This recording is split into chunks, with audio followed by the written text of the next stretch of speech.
ਜਿਹੜਾ ਕਾਲਾ ਪੀਲੀਆ ਹੈ ਨਾ, ਹਾਂਜੀ, ਇਹਦਾ ਨੁਕਸਾ ਮੈਂ ਆਰਾਮ ਨਾਲ ਬੋਲ ਦਿੰਦੀ ਹਾਂ, ਪਰ ਉਹ ਬਾਅਦ ਚ ਰਿਕਾਰਡ ਚ ਕੱਢ ਕੇ ਨਾ ਇਹ ਜਿੰਨੇ ਲੈ ਲਿਆ ਮੁੜ ਕੇ ਉਹਨੂੰ ਕਾਲਾ ਤੇ ਨਾ ਪੀਲੀਆ, ਉਹ ਪੀਲੀਆ ਨਹੀਂ ਹੋਵੇਗਾ, ਪੀਲੀਆ ਨਹੀਂ ਹੋਊਗਾ, ਜਿਹੜਾ ਮਰਜ਼ੀ। ਜੇ ਇਹ ਦਵਾਈ ਵਰਤ ਲੈਣਗੇ ਤਾਂ ਇੰਡੀਆ ਤੋਂ ਮਿਲੇਗੀ, ਇੰਡੀਆ ਚ ਹੀ ਰਹਿੰਦੇ ਨੇ। ਹਾਂਜੀ, ਦਵਾਈਆਂ ਨੇ 6-7 ਹਾਂਜੀ, ਐਵੇਂ ਕਰਦੀਆਂ ਹੀ ਨੇ। ਮੈਂ ਦੱਸੀ ਜਾਂਦੀ ਹਾਂ, ਪਰ ਰਿਕਾਰਡ ਚੋਂ ਕੱਢਣ ਅੱਜ ਹੁਣ ਲਿਖ ਨਹੀਂ ਸਕਣਗੇ ਉਹ। ਕੋਈ ਨਹੀਂ, ਦੱਸੋ। ਇੱਕ ਗਊ ਧਨਵੰਤੀ ਹੁੰਦੀ ਹੈ, ਉਹ 2 ਤੋਲੇ ਲੈ ਲੈਣ। ਗਊ ਧਨਵੰਤੀ ਹਾਂਜੀ 2 ਤੋਲੇ, ਤਵਾਸ਼ੀਰ 2 ਤੋਲੇ, ਕਲਮੀ ਸ਼ੋਰਾ 2 ਤੋਲੇ, ਚੌਂਕਾਰ 2 ਤੋਲੇ, ਸੁਹਾਗਾ 2 ਤੋਲੇ, ਠਿਕਰੀ ਸਾਦਰ 1 ਤੋਲਾ, ਕੱਥਾ 1 ਤੋਲਾ, ਬੰਗ ਪਸਮ 2 ਤੋਲੇ, ਸ਼ਦ ਚੀਨੀ 2 ਤੋਲੇ, ਨਿੱਕੀ ਇਲਾਚੀ 2 ਤੋਲੇ, ਕੁੱਜਾ ਮਿਸ਼ਰੀ ਜਿਹੜੀ ਹੈ ਉਹ 4 ਤੋਲੇ। ਇਹਨੂੰ ਮਿਕਸ ਕਰਕੇ ਸਾਰਾ ਪਾਊਡਰ ਬਣਾ ਲੈਣ। ਬਣਾ ਕੇ ਤੇ ਚਮਚੇ ਦਾ ਚੌਥਾ ਹਿੱਸਾ ਬੱਕਰੀ ਦੇ ਦੁੱਧ ਦੀ ਕੱਚੀ ਲੱਸੀ ਨਾਲ। ਬੱਕਰੀ ਦਾ ਦੁੱਧ ਕਿਉਂ ਬਣਿਆ ਜਾਂਦਾ ਹੈ? ਆਪਾਂ ਡੰਗਰਾਂ ਨੂੰ ਪੱਠੇ ਬੀਜ ਕੇ ਕੁਤਰ ਕੇ ਪਾਉਂਦੇ ਆ।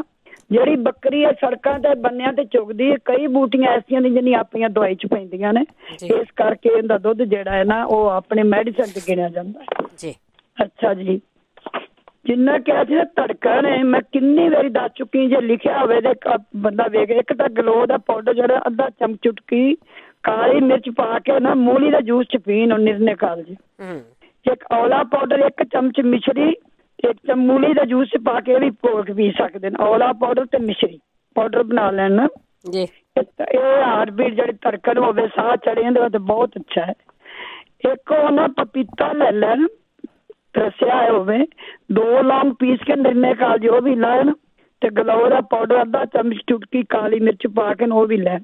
ਤੇ ਇਹ ਹੋ ਗਿਆ ਉਹਦਾ ਨੁਕਸਾ। ਤੇ ਮੈਂ ਤੁਹਾਨੂੰ ਦੱਸਣ, ਜਿਹਨੇ ਕਿਹਾ ਨਾ ਨਿਗਾਹ ਵਾਸਤੇ, ਉਹਨਾਂ ਨੂੰ ਮੈਂ ਇਹ ਦੱਸਿਆ ਸੀ ਧਾਗੇ ਵਾਲੀ ਮਿਸ਼ਰੀ, ਕੁੱਜਾ ਮਿਸ਼ਰੀ ਇੱਕੋ ਚੀਜ਼ ਲੈ ਲੈਣ, ਜਿਹੜੀ ਮਰਜ਼ੀ।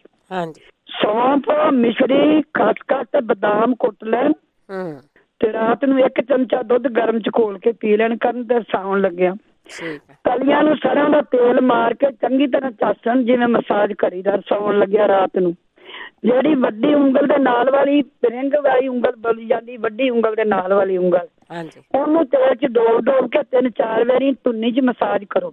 ਤੁਸੀਂ ਫਿਰ ਵੇਖਣਾ ਨਾਰੀ ਉਹ ਕਿੰਨੀ ਨਿਗਾਹ ਬਹੁਤ ਆਏਗੀ। ਤੇ ਅਗਲਾ ਨੁਕਸਾ ਮੈਂ ਤੁਹਾਨੂੰ ਦੱਸ ਦਿੰਦੀ ਹਾਂ। ਹੁਣ ਜਿਹੜਾ ਮੈਂ ਦੱਸਣਾ ਸੀ ਲਿਖੇ ਸੀ, ਤੇ ਤਾਂ ਮੈਂ ਹੁਣ ਰਾਈਟ ਵੇ ਸੁਣੇ, ਤੇ ਮੈਂ ਚਲੋ ਕਿਸੇ ਦਾ ਭਲਾ ਹੋ ਜਾਏ, ਸਾਡਾ ਵੀ ਨਾਲ ਹੋ ਜਾਏ।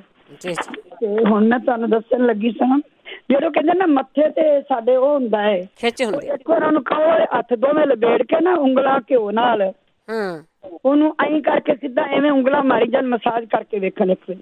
ਠੀਕ ਆ, ਉਹਦਾ ਕੋਈ ਨੁਕਸਾਨ ਨਹੀਂ ਹੈਗਾ।